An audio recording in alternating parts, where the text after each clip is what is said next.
আসসালামু আলাইকুম। আপনারা সবাই কেমন আছেন? আশা করি আপনারা সবাই ভালো আছেন এবং সুস্থ আছেন। আমি বাসুরা, আমার চ্যানেলে আপনাদের স্বাগত। আমি আজ কিভাবে কম মশলায় মাংস রান্না করি সেটা আপনাদেরকে দেখাবো, একদম ঘরোয়া পদ্ধতিতে। যাই হোক, চলো মাংস রান্না করে ফেলি।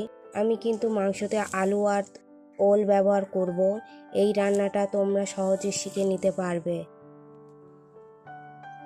প্রথমে আমি হাঁড়িতে তেল দেব পরিমাণ মতন। আমি এখানে সর্ষের তেল ইউজ করেছি। তেলটা গরম হয়ে গেলে আমি পেঁয়াজটা দিয়ে দেব। দেওয়ার পর পেঁয়াজটা একটু নেড়ে লাল হতে বসিয়ে রাখবো। আমি এখানে দুটো পেঁয়াজ ইউজ করেছি। আমার পেঁয়াজটা যখন লাল হয়ে যাবে আমি মাংসগুলো দিয়ে দেব। মাংসগুলো দিয়ে ভালো করে নাড়তে হবে মাংসটা সাদা হওয়া পর্যন্ত। আমার মাংসটা যখন সাদা হয়ে যাবে নুনটা দিয়ে দেব। আমি এখানে 1.5 চামচ মতন নুন দিয়েছি। মাংসর সাথে নুনটা ভালো করে মিক্স করে নেব। তারপর আমি আদা রসুন বাটা দেব। আদা রসুন বাটা দিয়ে মাংসটা মিক্স করব, না তো আদা রসুনের গন্ধ যাবে না। এখন ঝালের গুঁড়ো দেব। দিয়ে ভালো করে নেড়ে নেব। আমি 1.5 চামচ মতন ব্যবহার করেছি ঝালের গুঁড়ো। আমি 1 চামচ মতন হলুদ গুঁড়ো দেব। ভালো করে নেড়ে নেড়ে কষাতে হবে।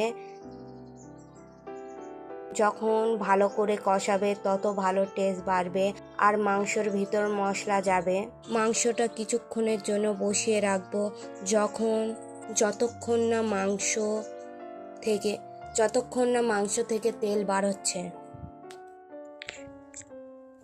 মাংস থেকে যখন তেলটা বার হয়ে যাবে আমি এখন আলু আর ওলটা দিয়ে দেব।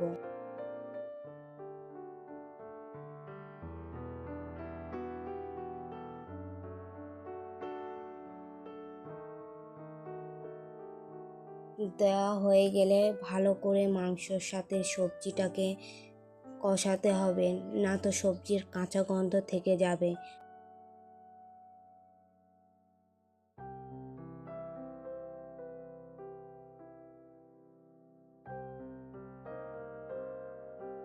যখন ভালো করে কষানো হয়ে যাবে এই পর্যায়ে পরিমাণ মতন পানি দিয়ে দেবে। পানি দিয়ে দেওয়ার পর ঢাকনা দিয়ে দেবে।